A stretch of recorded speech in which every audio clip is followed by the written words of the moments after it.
A round of applause for our next speaker, Diego Fischetti from Italy.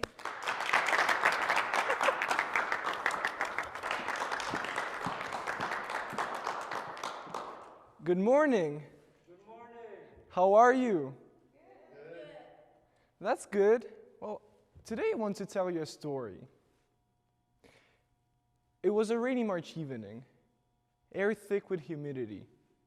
I sat at the kitchen table, and my mom's face was lit by the refrigerator light as she told me that she had been fighting leukemia for the past 8 years. At that moment, I looked back at my childhood, and some things finally began to make sense. My years between primary school through the beginning of high school had been about the best a kid could have in a small Italian city. My family was caring, attentive, in the way that made you feel at ease and knew you had a place to fall. But something in the back of my brain told me to ask questions. Sometimes it was a scream, other times a soft whisper, but it was ever present. Why? Why did Mom cut her beautiful black curly hair? She did so. Why did Mom quit her job as a flight attendant? That job was a crucial part of her life. She loved to travel around the world and took me along on many of her trips. Tokyo, Chicago, Rio de Janeiro. Why did Mom cut her beautiful black curly hair? She did so as abruptly as resigning from her job. But most importantly, why didn't Mom look happy? As I listened to her explain her illness to me, it all made sense. A horrible kind of sense. I felt as if all the life in me had been knocked out by a truck barreling down the interstate. And then, the stillness came. After the rush that the news unavoidably gave me, I felt nothing. I spent days staring at the ceiling. The deafening silence wouldn't stop. An endless loop of emptiness. Days turned into weeks, weeks into months, until it was early June, and I was still staring at the same crack on the paint on my bedroom wall. And just to create noise to save me from the unbearable quietness that was consuming seemingly every centimeter of my life, I started spending nights around the city with my friends, all in a frivolous attempt to run from a monster that materialized out of thin air. Spending time with them masked the pain, or rather the unbearable feeling of emptiness. But it was just wasting away time.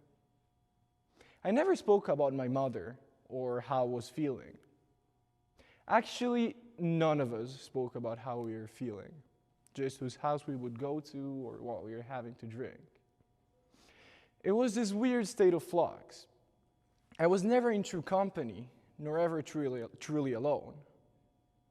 The emotions that had characterized me up until weeks before were strangled.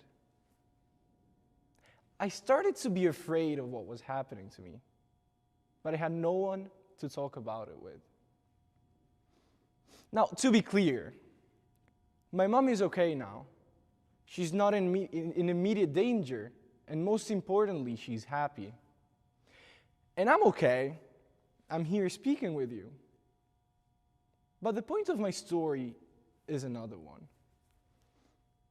See, we ask each other, how are you, in a nearly ritualistic way. But most of the time, we don't want an answer. Just good or fine, so we feel content about asking, but don't have to fear burdening ourselves with other people's emotions. But I was neither good nor fine, and all I truly wanted was for someone to break the silence that was eating me alive, and to genuinely care about how I was, even if the answer was scared, confused, or simply unbearably sad. We live in unprecedented times, as we can now connect with millions of people with the swipe of a finger. But this great technological advancement has caused us to forget about humanity. We're now icons, names, profiles, and an infinite list of buttons. When in reality, we're individuals that live in a community and are capable of empathy.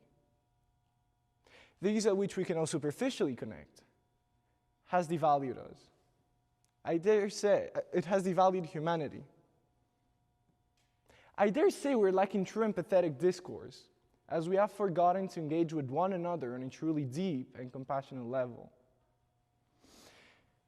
With the world wrought with polarization and suffering a global crisis in the midst of the COVID-19 pandemic, it is more imperative now than ever that we engage in empathetic dialogue and ask each other how we're doing in the earnest.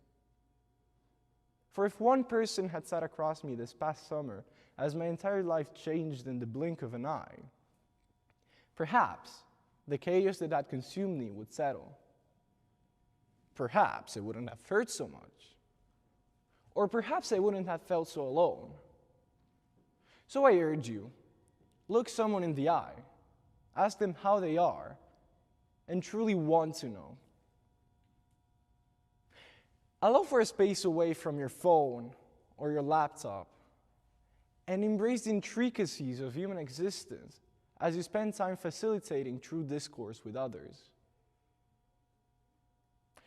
Take time to care for your friends, because you never know. Just asking, "How are you?" could change someone's life. Thank you